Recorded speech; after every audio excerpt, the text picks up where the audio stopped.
À perte de vue, la glace barre le détroit de Penny, à 1300 km au nord du cercle arctique. Impossible de contourner la banquise, il va falloir redoubler de patience. Ça va être assez difficile pour la Munson, même. Ça, c'est un brise-glace, c'est de la glace de plusieurs années. Malgré les relevés satellites quotidiens et les radars embarqués, pour naviguer dans l'océan Arctique, rien ne vaut l'observation. Il y a moins de navires qui circulent, donc les données sont un petit peu moins, sont plus aléatoires. Faut être prudent. On ne veut pas avoir de haut fond à notre nom, donc on reste dans les chemins battus. Mais la situation change. Avec la disparition récente des glaces en été, le passage du nord-ouest est désormais traversé par des pétroliers et des cargos du jamais vu. Cette nouvelle route maritime pourrait permettre aux armateurs d'économiser des dizaines de milliers de dollars à chaque trajet.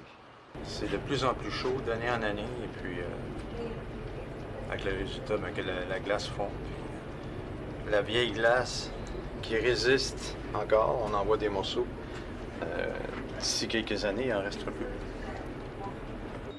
En attendant une fonte totale, s'aventurer dans ces eaux polaires reste compliqué. La météo change à tout instant et il faut être prêt au pire. La Munsen, par exemple, est équipée de 6 moteurs ayant chacun la puissance d'une locomotive. De quoi se libérer de la banquise si nécessaire. Le ravitaillement, lui, est compliqué, donc mieux vaut avoir des frigos remplis pour des mois.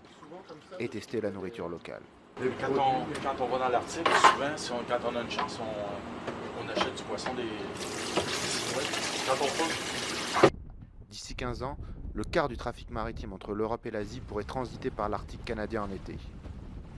Mais pour surveiller cet immense territoire, le Canada ne dispose que de 6 brise-glaces. Une flotte qu'il faudra développer pour faire face à l'ampleur de la tâche.